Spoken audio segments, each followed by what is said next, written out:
আজকের এই মাঠ দিবসে উপস্থিত। আজকের এই মাঠ দিবসের প্রধান অতিথি কৃষিবিদ চৈতন্য পাল স্যার, উপজেলা কৃষি অফিসার, মতলব দক্ষিণ, চাঁদপুর।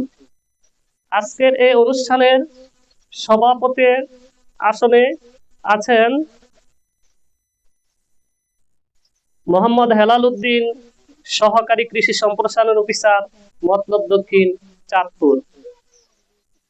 আরো উপস্থিত আছেন আপনাদেরই প্রাণপ্রিয় উপসহকারী কৃষি অফিসার ফরিদা ইয়াসমিন।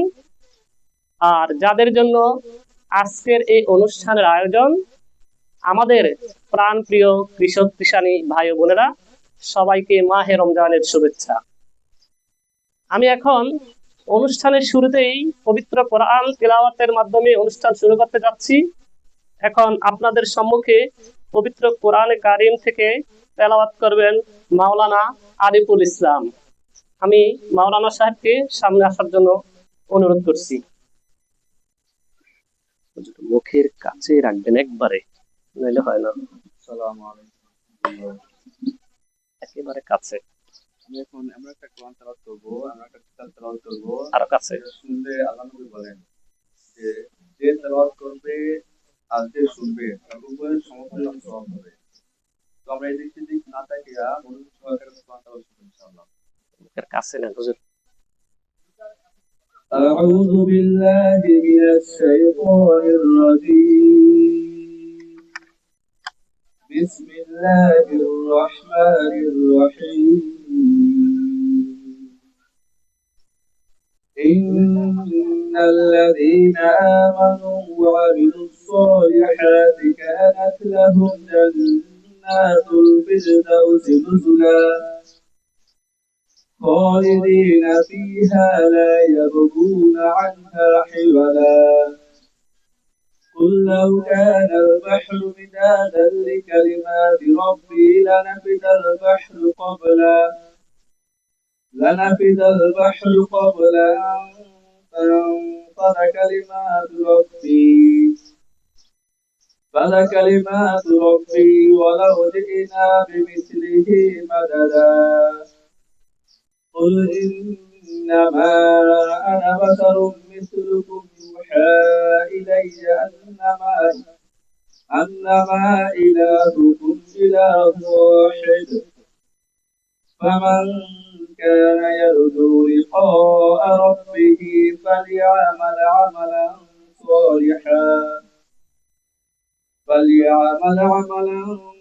صالحا ولا يشرك بعبادة ربه أحدا.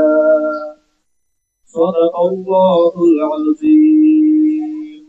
السلام عليكم ورحمة الله.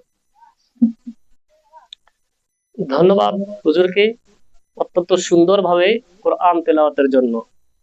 এই পর্যায়ে আপনাদের সামনে মূল্যবান আজকের মাঠ দিবস নিয়ে বক্তব্য রাখবেন যিনি এই মাঠ দিবসের জন্য যে জমিটা রসুন প্রদর্শনীটা করা হয়েছে, যে কৃষক ভাই এই প্রদর্শনীটা স্থাপন করছেন প্রথম থেকে শেষ পর্যন্ত, তিনি কি তার বক্তব্য আমি জনাব কৃষক ভাই মোহাম্মদ আলমগীর ভাইকে মঞ্চে আসার জন্য অনুরোধ করছি ওনার অনুভূতি প্রকাশ করার জন্য। উনি আসলে এই কৃষি অফিস থেকে এই প্রদর্শনীটা পেয়ে কি পেলো কি না পেলো, প্রদর্শনীর ফলন কেমন, ভবিষ্যতে সেটার ব্যাপারে তার অনুভূতি ব্যক্ত করার জন্য অনুরোধ করছি। বিসমিল্লাহির রহমানির রহিম। কাছে নিয়ে একবার। আসসালামু আলাইকুম। আমি কুমিল্লা প্রকল্পে রসুন বাড়ি 3 জাত রসুন পেয়েছি। 33% জমিনের বীজ বপনের জন্য এমনকি সার, কীটনাশক, ওষুধ সবগুলো আমাকে দিয়েছে, টাকাও দিয়েছে এবং আর্থিক সহযোগিতা দিয়েছে। আলহামদুলিল্লাহ আমি পেয়ে উপকৃত হয়েছি। এমনকি আমি ফলন জমিতে বপন করেছি। আলহামদুলিল্লাহ আমার ওষুধ অনেক সুন্দর হয়েছে, ভালো হয়েছে। আর বাকি সময় আমি হারভেস্ট করলে বুঝে দেবো 100%। এখন বর্তমান আমার গাছের নমুনা এবং ফলন দেখতে অনেক সুন্দর এবং কি পার্থক্য অনেক ভালো। আমরা আগে যে জাত করতাম দেশি মানে দেশি জাত। পুরোনো দেশি জাত আমরা আগের সিস্টেমে, এই সিস্টেম থেকে এখন আপনার কথা অনুযায়ী যে নতুন সিস্টেমে আমি করছি, এটাতে অনেক সুন্দর এবং কি অনেক উপকৃত আশা করা যায়। ইনশাল্লাহ আশা করি ভালো হবে। আপনারা যদি আপনাদের সহযোগিতা সরকার করে, আপনারা অবশ্যই সহযোগিতা দিবেন। ইনশাল্লাহ আশা করি ভালো হবে। আসসালামু আলাইকুম। ধন্যবাদ কৃষক ভাইকে তার সুন্দর অনুভূতি প্রকাশ করার জন্য। আর উনি যেভাবে করছেন ফসলটা, আপনাদেরকেও বলছে আপনারাও যদি ওই পদ্ধতিতে ওই জাতটা করেন তাইলে ভবিষ্যতে আরো ভালো ফলাফল পাবেন ইনশাআল্লাহ। এই পর্যায়ে আজকের এই মাঠ দিবসের প্রধান অতিথি চৈতন্য পাল স্যার, উপজেলা কৃষি অফিসার মতলব দক্ষিণ চাঁদপুর। আমি স্যারকে ওনার বক্তব্য বলার জন্য অনুরোধ করছি।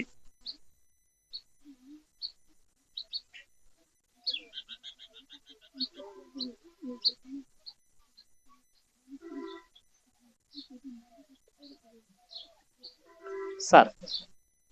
ধন্যবাদ সঞ্চালক মহোদয়কে, অত্যন্ত ধন্যবাদ জানাচ্ছি। আজকে যারা উপস্থিত হয়েছেন, আমি খুবই খুশি হয়েছি। সকলেই অত্যন্ত সুন্দর সুশৃঙ্খল ভাবে এখানে উপস্থিত হয়েছে এবং অনেক মা বোনদেরকে আমরা বসতে দিতে পারি, এই জন্য আমরা আন্তরিকভাবে দুঃখিত। আপনারা কষ্ট করে শুনছেন, কয়েকটা কথা বলবো। আপনাদের সামনে এসেছি আমরা কৃষি বিভাগ, বাংলাদেশ সরকারের কৃষি বিভাগ। আপনারা জানেন যে আমাদের বর্তমান প্রধানমন্ত্রী একটি কার্ড দিলেন, ফ্যামিলি কার্ড। পাশাপাশি উনি কিন্তু ঘোষণা দিয়েছেন কৃষকদের জন্য কৃষক কার্ড। অতি দ্রুত এটা কিন্তু কার্যকর হবে। তাহলে আপনারা যারা কৃষক আছেন, কৃষির সাথে যারা সংশ্লিষ্ট, তারা অবশ্যই কৃষি কার্ড কৃষি অফিসের মাধ্যমে দেবে, এটা নিশ্চিত। তার মানে কৃষি অফিসের সাথে আপনাদেরকে যোগাযোগ রাখতে হবে, ঠিক না? এটা থাকলো প্রথম আপনাদের জন্য একটা মেসেজ। এই আমার ফোনের ভিডিও লাগবে, আমার ফোনে ভিডিও করেন স্যার, ছবি করে ভিডিও করেন। ঠিক আছে, সুন্দর ছবি, সমস্ত লোক নিয়ে সুন্দর ছবি লাগবে। তাহলে আমাদের কৃষকদের সাথে যে কৃষি কার্ড হবে, সেই বিষয়ে কিন্তু আমাদের যোগাযোগ রক্ষা করতে হবে। কার সাথে যোগাযোগ রক্ষা করতে হবে? আমাদের এখানকার যে অফিসার আছেন, উপসহকারী কৃষি কর্মকর্তা ফরিদা ইয়াসমিন, উনি এর বিষয়টা দেখভাল করবেন।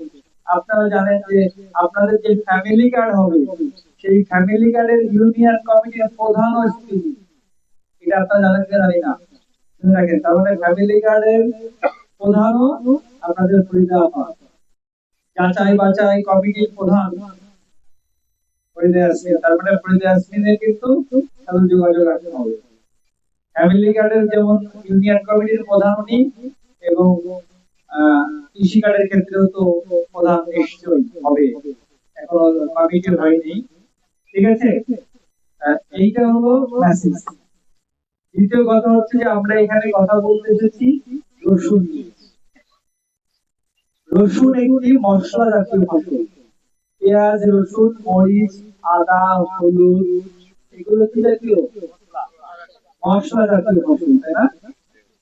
রসুন একটি মশলা জাতীয় ফসল। রসুন আমাদের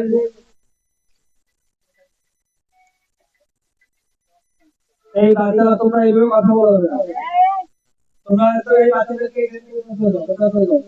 ঠিক আছে। আর কথা যদি শুনতে চাও বসে শুনতে হবে, তাদের বসার জায়গা আছে, বসার জায়গায় দিয়ে যাবে, ঠিক আছে।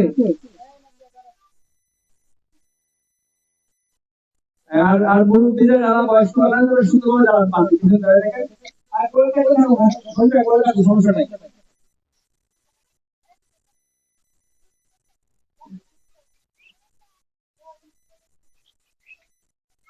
রসুন নিয়ে কথা বলবো, রসুনের চাষ পদ্ধতি নিয়ে কথা বলবো, রসুনের উপকারিতা নিয়ে কথা বলবো, ঠিক আছে। প্রথম বলি একটু উপকারিতা। রসুনের গুণাগুণ যদি আমরা জানি তাহলে তার প্রতি আমাদের আগ্রহ বাড়বে, তাই তো? আগে ভালো না মন্দ এটা না জেনে আমরা তো চাষ করতে যাব না। রসুন মশলা হিসাবে যেমন ব্যবহার হয়, প্রাকৃতিক অ্যান্টিবায়োটিক, ঠিক আছে?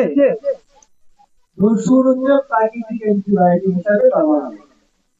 রসুন এবং কালো জিরা, কালো জিরাকে বলা হয় কি মৃত্যু ব্যতীত সকল রোগের মহা ঔষধ। রসুন এবং কালো জিরার যদি সংমিশ্রণ হয় তাহলে সেটা আরো গুণে মানে অনেক ভালো হয়। যাদের উচ্চ রক্তচাপ আছে, যারা প্রেশারের রোগী, তাদের জন্য রসুন খেতে হবে। যাদের কোলেস্টেরলের সমস্যা, হার্টের সমস্যা, তাদের জন্য রসুন খেতে হবে। সব থেকে উত্তম কাঁচা রসুন খাওয়া এবং প্রতিদিন কমপক্ষে 2 কোয়া রসুন খেতে হবে। কিভাবে খেতে হবে বলছে? খালি পেটে খেতে হবে, খালি পেটে না খাইলে হবে। যেভাবে হোক যখন প্রতিদিন যদি আমরা 2 কোয়া রসুন খেতে পারি, আমাদের জন্য রক্ত পাতলা করে, রক্ত পাতলা করে, রক্তনালীগুলোকে প্রসারিত করে, রক্ত সঞ্চালনে সহযোগিতা করে। তাহলে রসুন আমাদের প্রতিদিন খাদ্য তালিকায় থাকতে হবে। আমার এক বন্ধু ছিল, সে রসুন কিন্তু মুড়ির সাথে, কিসের সঙ্গে? মুড়ির সাথে। মুড়ি আমরা শুকনা মুড়ি মুড়ে দিব, 1 কোয়া রসুনের ওর ভিতরে দিব, যে মুড়টা গালের ভিতরে দিয়ে দিব। রসুন এবং মুড়ি একসঙ্গে দিবাবে। কথা বুঝতে পারছি? তাহলে কি ওই রসুনের যে গন্ধ, এইটা কিন্তু আর মুখে থাকবে না, বা খেতে যে একটা গন্ধ লাগবে এটা হবে না। বুঝতে পারছেন বুদ্ধি? 1 মুঠ মুড়ি, মুড়ি খেলে গ্যাস কমে, এটা কি জানেন আপনারা? সকাল বেলায় যদি মুড়ির সঙ্গে রসুন আপনারা খেতে পারেন তাহলে আপনার গ্যাসেরও সমস্যা কমে যাবে, পাশাপাশি কি হার্টের সমস্যা, হার্টের সমস্যা মহিলাদের বেশি হয় না পুরুষদের বেশি? হ্যাঁ, কাজ কম করে। যাই হোক, কাউকে জন্য সৃষ্টিকর্তা আল্লাহ তাআলা কাউকে জন্য এই ধরনের রোগ ব্যাধি না দিই, আমরা সেই চাই দোয়া করি। কিন্তু তাহলে কি রসুন খেতে হবে না? রসুন খেতে হবে। হাই প্রেশার, হার্টের সমস্যা, এই সমস্যার জন্য রসুন এবং কালো জিরা একটা উত্তম প্রাকৃতিক সমাধান, উত্তম প্রাকৃতিক সমাধান। ঠিক আছে? এটা হচ্ছে রসুনের উপকারিতা। এবং যদি তরকারিটা আপনারা বেশি বেশি ব্যবহার করেন কোনো সমস্যা নেই, বেশি বেশি রসুন ব্যবহার করতে হবে। আর বিভিন্ন ফেসবুকে আমরা দেখি, যেমন আমি নিজেও একটা অর্ডার দিয়েছি, কালো জিরা এবং রসুন শাম তার একটা প্রোডাক্ট আছে, এটা খুব ভালো কাজ করে নাকি। আমি এখনো খাই নাই, অর্ডার দিয়েছি, আমি ওটা খাবো, চিন্তা আছে। যাই হোক, রসুনের উপকারিতা আছে, এই জন্য আমাদেরকে রসুন চাষ করতে হবে। পাশাপাশি দেশের চাহিদা মেটানোর জন্য, দেশের অর্থনৈতিক অবস্থার উন্নতির জন্য আমাদেরকে বিভিন্ন ফসলের চাষাবাদ করতে হবে। রসুনের ক্ষেত্রে আমরা জাতের একটা বিষয়, আমাদের মূল টার্গেট কি? ফলন। ফলন যত বেশি হবে ততই আমাদের ভালো হবে। রসুনের ক্ষেত্রে আমরা রসুনের কয়েকটা জাত, জাতের নিয়ে কালো, তাহলে আমাদের জাতের রসুন হতে হবে। ঠিক আছে? তাহলে ভালো জাতের রসুন আমরা কোথায় পাবো? কৃষি অফিসের সাথে যোগাযোগ করতে হবে। হ্যাঁ, কৃষি অফিসের সাথে যোগাযোগ করতে হবে, তাহলে আপনি একটা ভালো জাতের সন্ধান পাবেন। এই জন্য আমরা যে কৃষককে গবেষণা থেকে এটা আবিষ্কার হয়েছে, আকাশ থেকে হুট করে পড়ে নাই, পড়ে রসুনটা আসে নাই। ঠিক আছে? বাড়ি রসুন কি, রসুনটা এরকম মোটা মোটা রসুন হবে, এবং রসুনের ফলনও আশা অনুরূপ হবে বলে আমরা বিশ্বাস করি। ফলন ভালো করতে গেলে পরিশ্রম করতে হয়। ফলন আপনার সন্তান একটা ফলন, আপনার ছেলে একটা ফলন। মনে করেন এই ছেলেকে সুশিক্ষায় সুশিক্ষিত করতে গেলে, ভালো লেখাপড়া করতে গেলে এর পিছনে কিন্তু পরিশ্রম করতে হবে। বাবা মাকে পরিশ্রম এবং অর্থ দুটোই ব্যয় করতে হবে, তারই বাড়ি একটা সন্তান কিন্তু ভালো পজিশনে যাবে। তদ্রূপ আপনার ফসলটা কিন্তু আপনার সন্তানের সমতুল্য মনে করতে হবে, কারণ এখান থেকে আমার একটা রিটার্ন আসবে। সন্তান কিন্তু ব্যাংকে ডিপোজিট করেন না প্রতি মাসে 5,000 টাকা 500 টাকা, কি জন্য? ভবিষ্যতে আপনাকে দেখতে দেয় এই টাকাটা, আপনার এই টাকাটা আপনার সন্তানের পিছনে ব্যয় করেন। আমি কিন্তু আমার বাবা মার ব্যাংক ডিপোজিট 30 বছরের ডিপোজিট হচ্ছে আমি আমার বাবা মা, তাই না? কারণ আমি এখন টাকা চাইলে তো টাকা দিয়ে দিই।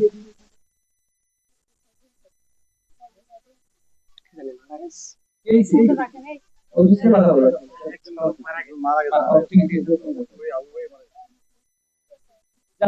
বীজ শোধন করতে হবে। আমরা রসুনের কি লাগাই? কোয়া লাগাই। রসুনের কোষ বা কোয়া এটাই বলি আমরা লাগাই। 1 কেজি কোয়া 3 গ্রাম পাউডার জাতীয় ওষুধ অটোস্টেরয়েড 1 লিটার পানিতে গুলিয়ে এর ভিতরে আমরা যদি চুবাই নেওয়ার পরে একটু হালকা শুকায় আমরা যদি মাটিতে বপন করি তাহলে রসুনের গোড়া পচা রোগ হবে না। ঠিক আছে? রসুনের কোয়া লাগানোর সাথে সাথে কিন্তু একটা সেচ দিতে হয়। দিছিলেন নাকি সেচ? হালকা একটা সেচ দিছিলেন না? প্রয়োজনীয় পদক্ষেপ নিতে হবে। জমি পরিষ্কার পরিচ্ছন্ন রাখতে হবে এবং লাগানোর কিন্তু একটা দূরত্ব আছে। রসুন লাগানোর বেড পদ্ধতি উনি যেটা করছে আমার এই প্রকল্পের পিডিসার এসেও কিন্তু সন্তুষ্ট হয়েছে। ঠিক আছে?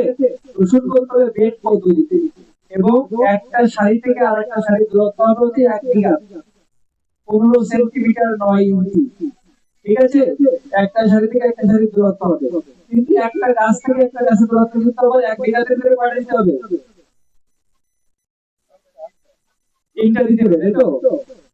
তিনটা দিতে হবে।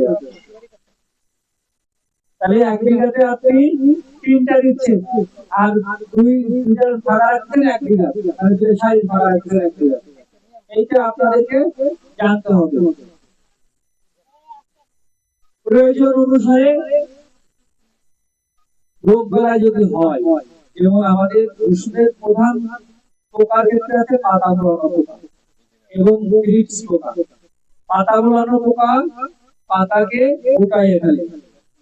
এই যদি আপনারা করেন তাহলে দেখবেন ওর ভিতরে একটা কিরা এরকম ভাবে হাঁটতেছে। এর জন্য আমাদের অনেক ঔষধ আছে, তুন্দ্রা আছে। তুন্দ্রা দিলেও এই পাতা মোড়ানো পোকা মারা যাবে। আছে আমাদের গ্রিপস পোকা, এটা কি করে? পাতাটাকে হলুদ করে ফেলে, রস শুষে দিয়ে। এর জন্য আমাদের কিন্তু ঔষধ আছে। এইটার জন্য আপনারা ঔষধ ব্যবহার করতে হবে। আছে আমাদের আগামরা রোগ, এই আগামরা রোগের জন্য আমাদের ঔষধ আছে। আমাদের আগামরা রোগের জন্য আমরা কার্বেন্ডাজিম অথবা গোল্ডাজিম, রোবরাল, ঠিক আছে, এইগুলো মাইক্রা, এইগুলো আমরা দিলেও আমাদের আগামরা রোগ দমন হবে। পোকা এবং রোগ এটা আমরা যাদেরকে প্রদর্শনী দিয়েছি তাদেরকে কিন্তু আমরা ওষুধও দিয়ে দিয়েছি। এইভাবে ট্রিটমেন্ট নিলে মোটামুটি রসুন এবং পেঁয়াজের যে ধরনের রোগ এটা নির্মূল হবে। ঠিক আছে? তাহলে আমাদের এই মাঠে আমি দেখলাম অনেকগুলো প্রদর্শনী, ধানের প্রদর্শনী আছে, রসুনের প্রদর্শনী আছে। পরিকল্পনা এই এলাকার লোকেদের বেশি ভালো লাগে, এই জন্য এখানে বেশি বেশি প্রদর্শনী দিয়েছে। এইখানে ওনার বাড়িতে আদা ছিল, আদা ছিল না আপনার বাড়িতে? আদা ছিল, আমি দেখতে এসেছিলাম। যাই হোক, শুধু ভুট্টা আলু আর না করলে হবে, এরকম আমাদের মশলা জাতীয় ফসল করতে হবে। আদা করতে হবে, হলুদ করতে হবে, মরিচ করতে হবে। আমরা মরিচের প্রদর্শনীও আমরা আমাদের অফিস থেকে সহযোগিতা করি। আপনারা যারা ফল বাগান করতে চান, ফল বাগান, এটা মিশ্র ফল বাগান হোক আর একক ফল বাগান হোক, ফরিদা ইয়াসমিনের সাথে যোগাযোগ করলে আমরা আপনাদেরকে সহযোগিতা করব। ভালো মানের ভালো জাতের চারা আপনাদেরকে আমরা সরবরাহ করব। ঠিক আছে? ফল বাগান যদি কেউ করতে চান, এই অঞ্চলে যদি ভালো জায়গা থাকে, ফল বাগান করার যদি ইচ্ছা থাকে, আমাদের সাথে যোগাযোগ করতে পারেন। আমরা ফল বাগানের জন্য সহযোগিতা করব। এখনই আমাদের কাছে সুযোগ আছে। ঠিক আছে? আর আপনাদের একটা বিষয়, আলু চাষি তালিকা দেওয়া হয়েছিল, এটা অন্তর্বর্তীকালীন সরকারের আমলে নেওয়া হয়েছিল। তখন একটা সিদ্ধান্ত ছিল সরকারের, সেটা আমাদের কাছে, আমরা সরকারের আজ্ঞা পাবো, আমাদের সরকার বলে যেটা করতে আমরা সেটা করি। আমরা সরকারি চাকরি করি না, সরকার যদি বলে এখন কি বৃষ্টি হচ্ছে, কিন্তু কিন্তু এখন রোদ হচ্ছে, কিন্তু আমাদের কি বলতে হবে, বৃষ্টি হচ্ছে। কিন্তু এখন বৃষ্টি হচ্ছে বলে রোদ হচ্ছে, তাহলে আমরা সরকারি কর্মকর্তা কর্মচারী কি বলবো, রোদ হচ্ছে। আমি বা আমার ফরিদা ইয়াসমিন, আমি যা ফরিদা ইয়াসমিন তাই, কারণ আমি বলি বলেই ফরিদা ইয়াসমিন এটা আপনাদের সাথে শেয়ার করে, এটা করে। সব কথা কিন্তু আমার, সব দায়িত্ব কিন্তু আমার। আপনাদের এখানে আলু চাষের যে তালিকা হয়েছে, আমাদের কাছে তালিকা আছে, মন্ত্রণালয়েও পাঠানো আছে। যখন আসবে, যেভাবে আসবে, আমি থাকতে কোন ধরনের নয় ছয় হবে না, বিন্দু মাত্র নয় ছয় হবে না। একেবারে যার যা প্রাপ্য আপনারা বুঝে পাবেন। যদি আসে, কথা কিন্তু একটা, যদি যদি আসে, নতুন সরকার আসে, নতুন সরকারের চিন্তা ভাবনা অন্যরকম। এটা চলে গেছে ইন্টারিম গভর্নমেন্টের আমলে, তালিকা নিয়েছে, কিছু নাও দিতে পারে, দিতেও পারে, তাই না?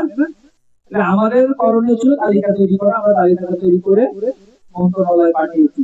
এখন মন্ত্রণালয়ের দায়িত্ব হচ্ছে দেওয়া, ততক্ষণ পর্যন্ত না দিলে, ততক্ষণ পর্যন্ত আমাদের কাছে, আমরা কিন্তু সরকারের প্রতিনিধি, যা কিছু দিই না কেন, এই যে বললাম যে ফল গাছের জন্য আমরা সহযোগিতা করবো, তাও তো সরকার আমাদের গাছে চারা দিচ্ছে বলেই তো দেবো, বাড়িতে এনে দিব, বাড়িতে এনে দিব না, বাড়ির থেকে দিব না। আমরা আমাদের সরকারের বরাদ্দ প্রাপ্তি সাপেক্ষে আপনাদেরকে আমরা সহযোগিতা করব।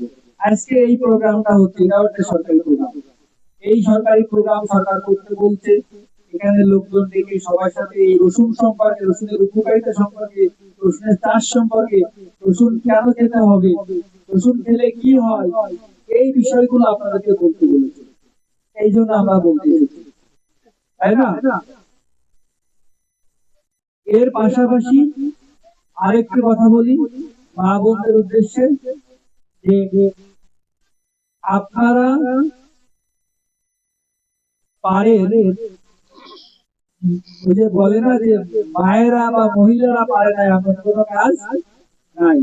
একটা জিনিসকে ভালো করতে পারে, খারাপও করতে পারে। আপনারা খাবার তৈরি করেন, আমি যে উদ্দেশ্যে কথা বলছি, আপনার পরিবারে আপনার স্বামী, আপনার সন্তানরা কি থাকবে, সুস্থ থাকবে। যদি খাবারটা খারাপ হয়, তাহলে ওই খাবার খেয়ে আপনি সহ আপনার পরিবারের অন্য কোনো সদস্য কি হবে, অসুস্থ হয়ে যাবে।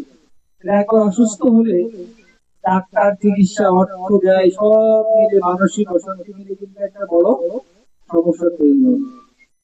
এই জন্য মায়েদের প্রতি আমার আহ্বান, তেলের ব্যবহার কমাতে হবে। তেলকে পানি ভেবে কড়াইতে ঢালা যাবে না,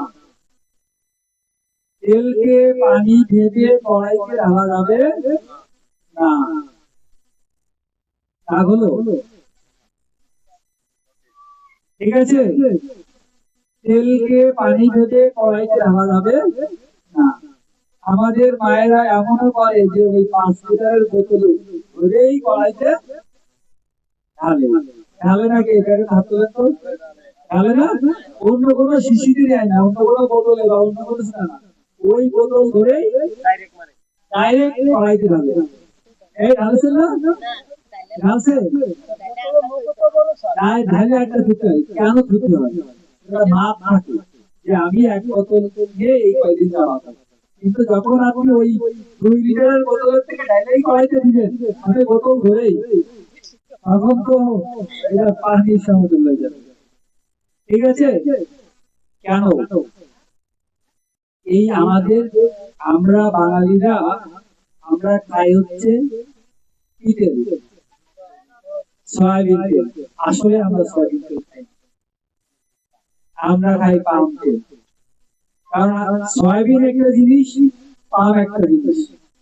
আমাদের যারা ভাইরা বিদেশে থাকে, মালয়েশিয়ায় পাম বাগানে কাজ করে, পাম কিন্তু খেজুর গাছের মতো দেখতে। পাম গাছ দেখছেন? খেজুর গাছের মতো দেখতে। এক পাম বাগান হয়, পাম বাগান থেকে পাম কালেক্ট করে ওইটা মেশিনে দিয়ে পাম তেল তৈরি করে। এই তেল স্বাস্থ্যের জন্য ভালো না, ঠিক আছে? এটা স্বাস্থ্যের জন্য ভালো না, এটা তো কম খেতে হবে। আমরা তো গরিব দেশ, আমরা তো সূর্যমুখী তেল খেতে পারি না, আমরা অলিভ অয়েল খেতে পারি না। সব থেকে ভালো হচ্ছে সূর্যমুখী তেল, অলিভ অয়েল। অলিভ অয়েল মানে কি?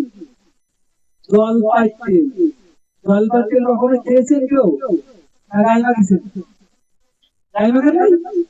শীতকালে তো গায়ে মাখার জন্য আমরা অলিভ অয়েল কিনি, এটা গায়ে খাওয়া যায়। বিদেশে কিন্তু অলিভ অয়েল দিয়ে রান্না হয়, ওরা উন্নত রাষ্ট্র, ওদের সামর্থ্য আছে, কিন্তু আমাদের বাংলাদেশের লোকের সামর্থ্য নেই। আমরা খাই হচ্ছে পাম অয়েল। আমরা আমাদের জীবনের কোনো মূল্যই নেই। পাম অয়েলের পরে আসেন সয়াবিন, সয়াবিনের পরে আসেন সরিষা, সরিষার পরে আসেন সূর্যমুখী। যদি সিরিয়াল করে, সব থেকে খারাপ হচ্ছে পাম অয়েল। আর এই পাম অয়েলের মধ্যে আবার ক্যাটাগরি আছে, 2 নাম্বারটা আসে বাংলাদেশে, ঠিক আছে? আমরা শেষ করে দিচ্ছি। পাম অয়েলের সব থেকে খারাপটা আসে, সয়াবিনের সব থেকে 2 নাম্বারটা আসে বাংলাদেশে। আর সরিষার তেল যদি আমরা নিজেরা চাষ করে খেতে পারি, এর উত্তম, ঠিক আছে? এর উত্তম। আর সব থেকে উত্তম হলো সূর্যমুখী তেল খাওয়া। আর সব থেকে আরেকটা উত্তম হচ্ছে তেল ঘুরে ফিরে খাওয়া। 1 মাস সয়াবিন, 1 মাস সরিষা, 1 মাস সূর্যমুখী, এক নাগাড়ে কোনো কিছু ভালো না, ঠিক আছে? ঘুরে ফিরে আনতে বলবেন যে এই মাসে সরিষার তেল খাবো, অন্য মাসে আমরা সয়াবিন খাবো, বা যদি সম্ভব হয়, সামর্থ্য হয়, তাহলে আমরা সূর্যমুখী তেলও 1 মাস খাবো, ঠিক আছে? এইভাবেই কিন্তু তেল খেতে হবে। আর তেলের ব্যবহার বুঝতে পারছেন তো? কি করা যাবে না, পানির মতো ব্যবহার করা যাবে না। তাহলে রসুন হার্ট সুস্থ রাখে, স্ট্রোকের ঝুঁকি কমায়। হার্ট সুস্থ রাখে, স্ট্রোকের ঝুঁকি কমায়। রসুন খাওয়ার বুদ্ধি শিখাই দিলাম। সকালবেলায় উঠে 1 কোয়া রসুন বা 2 কোয়া রসুন, 1 মুঠি গালে দিবেন, দিয়ে 1 গ্লাস পানি খাবেন, গ্যাসও কমে যাবে, হার্টও সুস্থ থাকবে, ঠিক আছে?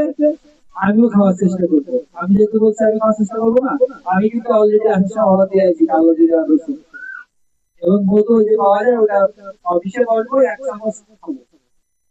আমি যেহেতু অর্ডার দিয়ে আইছি, তাহলে আমি এটা বলতে পারবো, আমি খাওয়া শুরু করবো।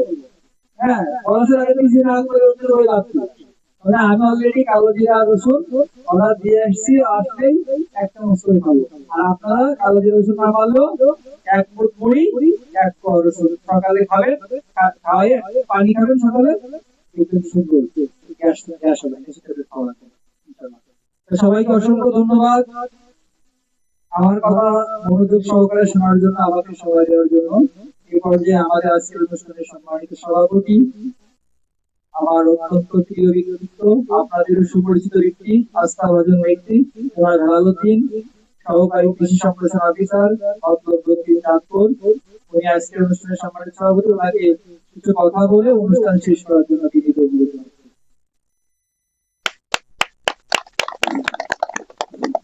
ধন্যবাদ। আমাদের মতো দক্ষিণ জেলার কৃষি অফিসার জনাব চৈতন্য স্যারকে আমাকে বলার সুযোগ করে দেওয়ার জন্য, তারকে অসংখ্য ধন্যবাদ জানাচ্ছি অনেক মূল্যবান এবং গুরুত্বপূর্ণ কথা বলার জন্য। তো আমি যেহেতু রমজান মাস, তাদের সময় মহিলাদের অনেক কাজ রাস্তা, এখানে আমি বুঝতে পারছি যে লোক মারা গেছে, অনেকেই এখানে ওদের দিকে যাবেন, ওনারা খুব করে আছেন, আমি বলবো না। তো আমি এটুকুই বলবো যে স্যার রসুন সম্পর্কে বলছেন এবং সরিষার তেল খাওয়ার জন্য বলছেন, তাই না? আমরা সরিষার তেল খেতে হলে আমাদের সরিষা আবার বিক্রি করতে হবে, তাই না? অনেক কিছু, মূল কারণ কি? আমরা দিন দিন ভেজাল খাবার দিকে চলে যাচ্ছি, এই ভেজাল খাবার খেয়ে আমরা অসুখ বেশি করছি, আর এই টাকা পয়সা কি আর ডাক্তারের কাছে আমাদের ওষুধ উপকারে দিয়ে আসছে। কারণ বাঁচতে হবে, ওষুধ খাইতে হবে, সেই থেকে বাঁচতে হলে আমাদেরকে সামনে কি এই সয়াবিন তেল কম করে খেতে হবে। স্যার কিন্তু বারবার একটা কথা বলছে, আমরা পানির মতো সয়াবিন তেল কি খাচ্ছি, অর্থাৎ আমরা বেশি পরিমাণে খাচ্ছি। আমাদের যেই পরিমাণ দরকার, আগে আমরা যেই পরিমাণে খাইতাম, এখন সেই পরিমাণ না খেয়ে আমরা কি আগে আমাদের পূর্বপুরুষরা বোতল করে তেল কিনতো, এখন কি করে কিনে কন্টেনারে করে সরষের তেল কিনে, তাই না? এখন আমরা খাইও বেশি। তো কাজেই আমাদেরকে এখান থেকে সরে এসে আমাদেরকে তাদের উৎপাদন দিকে দিতে হবে। তাহলে আমরা কি উৎপাদন করবো? সরিষা চাষ বাইরে করবে, কারণ সরিষা এমন একটা ফসল যেটা কোনো অংশ ফেল না, এটা কি কোনো অংশই ফেল না। তো কাজেই আমি আপনাদেরকে আহ্বান করবো, এবং সরিষার কিন্তু এখন কিন্তু জাত বের হয়ে গেছে। আগে সরিষা ছিল ছোট ছোট, ফলন হতো কম, এখন সরিষার ফলনও বেশি, আর ওই জাতের তেল বেশি হয়। তো কাজেই আমাদের বাড়ি সরিষা 14 আছে, 17 আছে, 18 আছে, 11 আছে, এই জাতগুলো আমরা করবো। পরিশেষে আমি বেশি কিছু আর বলবো না। আপনারা, স্যার কিন্তু আপনাদেরকে বলছে যে আমাদের যে উপসহকারী কৃষি অফিসার, আপনারা অতি পরিচিত মুখ হয়ে গেছেন, তাই না? আপনাকে যে কোনো সমস্যা জন্য আপনারা কলিজা স্যারের সাথে যোগাযোগ করবেন, যাদের তার মোবাইল নম্বর সবসময় রাখবেন, তার সাথে যোগাযোগ করলে আজকে যে প্রকল্পের মাধ্যমে আপনারা এখানে আসছেন কুমিল্লা প্রকল্প, তাই না? এই কুমিল্লা প্রকল্প, এই প্রকল্প থেকে আমাদের অনেক প্রদর্শনী আছে, অনেক ধরনের প্রদর্শনী আছে। এগুলা বাস্তবায়ন হবে, এগুলো আপনাদের এই যে উপসহকারী কৃষি অফিসার কলিজা স্যারের মাধ্যমে বাস্তবায়ন হবে। কাজী মানুষ যোগাযোগ করবেন, এগুলো ফসল করার একটা মানুষের যোগাযোগ করবেন, ফসল করে আমি সবাইকে আবারও আজকে সুন্দর পরিবেশে আপনারা এখানে উপস্থিত হয়েছে, কৃষির পক্ষ থেকে আপনাদের ধন্যবাদ জানিয়ে আমি আমার বক্তব্য এখানে শেষ করছি। আসসালামু আলাইকুম ওয়া রাহমাতুল্লাহি ওয়া বারাকাতুহু। স্যারকে এত কষ্ট করে এই রমজান মাসে এখানে উপস্থিত হয়ে আপনাদেরকে অনেক মূল্যবান কথা শুনিয়েছেন। আমরা সবাই চেষ্টা করব স্যারের কথা মতো চলতে, যাতে আমরা স্বাস্থ্যসম্মতভাবে ভালো থাকবো, পাশাপাশি কৃষিভিত্তিক যে কথা বলছে সেগুলোও যদি আমরা পালন করি তাহলে আমরা আর্থিকভাবে স্বাবলম্বী হব। পাশাপাশি আপনাদেরকে অনেক ধন্যবাদ। এই রমজান মাস আপনাদের পাশে একজন মৃত ব্যক্তি আছে, কিছুক্ষণ পর জানাজা হবে, আবার এইমাত্র খবর পাইলেন আরেকজন লোক মারা গেছে। আমরা সবাই শোকাহত। তো আমরা এখানে এই জন্য স্যারেরা দ্রুত শেষ করে দিছে। আপনারা যারা আছেন একটু জায়গায় বসে থাকবেন, স্যারেরা চলে যাবেন, আমরা আপনাদের নাস্তাগুলো সুন্দর মতো একটু পরিবেশন করে দেবো, আমাদেরকে সবাই হেল্প করবেন। ধন্যবাদ সবাইদের। আসসালামু আলাইকুম। এতক্ষণ যা আপনারা ভিডিও দেখলেন সেটা হলো এই যে 2026 অর্থ বছরের কুমিল্লা অঞ্চলের টেকসই কৃষি প্রযুক্তি সম্প্রসারণের ও প্রকল্পের আওতায় মাঠ দিবস, প্রযুক্তি ও ফসল ফলন পার্থক্য কমানো, রসুন ও স্থান